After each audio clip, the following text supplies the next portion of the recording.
أعزائي المشاهدين، السلام عليكم ورحمة الله وبركاته. مرحبا بكم في نشرتنا الإخبارية الحقوقية.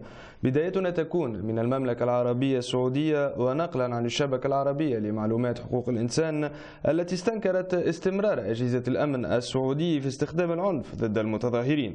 فإنه ومساء يوم الخميس الفارط الموافق للثاني عشر من يناير 2022 تم إطلاق النار على المحتجين بمنطقة القطيف، مما أدى إلى مقتل شاب وإصابة العديد من المتظاهرين. مظاهرات انطلقت في المنطقة الشرقية من المملكة مطالبة بإطلاق سراح السجناء السياسيين والمعتقلين خارج نطاق القانون، كما طالبت أيضا بإجراء إصلاحات لدعم الديمقراطية. وقالت الشبكة العربية لمعلومات حقوق الإنسان أن السلطات السعودية لا تجد أي مساءلة على ما ترتكبه من انتهاكات في مجال حقوق الإنسان، وهو الأمر الذي يجعلها تتمادى في إغلاق كافة المنافذ السلمية للتعبير عن الرأي في وجه مواطنيها. وعلى صعيد آخر، فقد أدانت أيضا منظمة العفو الدولي مقتل الشاب عصام محمد علي أبو عبد الله البالغ من العمر 22 سنة، وطالبت السلطات السعودية بفتح تحقيق مستقل في الغرض. كما أكدت وزارة الداخلية أن مقتل هذا المتظاهر حصل أثناء تبادل لإطلاق النار بين قوات الأمن وأفراد هاجموا رجال الشرطة بالقنابل الحارقة. كما صرحت منظمة العفو الدولي بأنه تم اعتقال قرابة 300 شخص منذ بداية المظاهرات بمنطقة القطيف والإحساء، وتم إطلاق سراح معظمهم غالبا بعد توقيع تعهد بعدم التظاهر فيما بعد. أما في شأن آخر، فقد احتفل الشعب التونسي بمرور سنة على سقوط نظام بن علي في تونس. هذا وقد أصدرت الفيدرالية الدولية لحقوق الإنسان بيانا هنأت فيه الشعب التونسي بهذا المكسب وبالتطور الملحوظ باتجاه الديمقراطية، إذ أن البيان أكد على أن التونسيون قادرون على التعبير على آرائهم بحرية اليوم، وذلك كما صرحت به السيدة سهير بالحسن رئيسة الفيدرالية الدولية لحقوق الإنسان.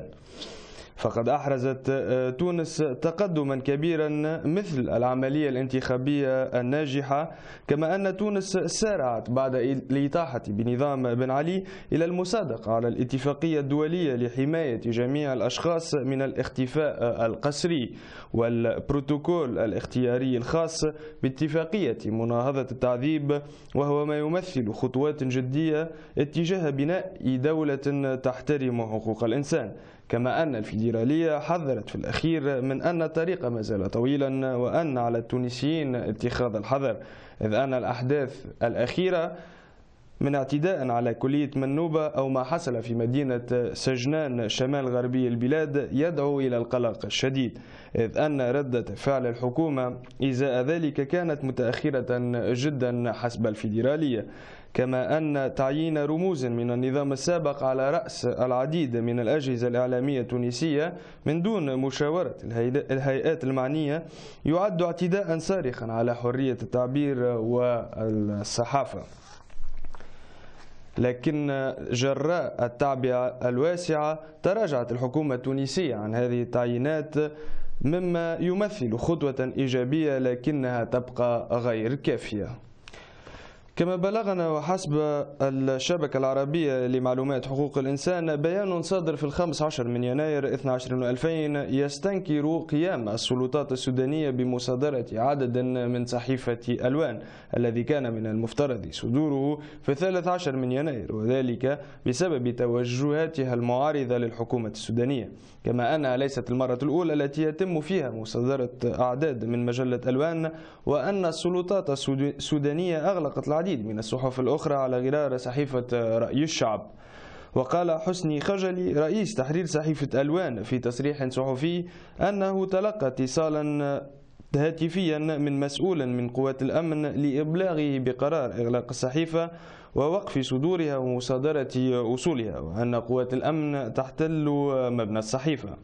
وقالت الشبكة العربية لمعلومات حقوق الإنسان أن حرية الصحافة في السودان تعاني في ظل تواجد آلة قمعية تحارب حرية الرأي والتعبير، مؤكدة على أن حرية الرأي والتعبير حق أصيل من حقوق الإنسان لا يجوز مصادرته تحت أي مسمى. بهذا نصل إلى نهاية نشرتنا الإخبارية. شكرا على المتابعة، أترككم في أمان الله.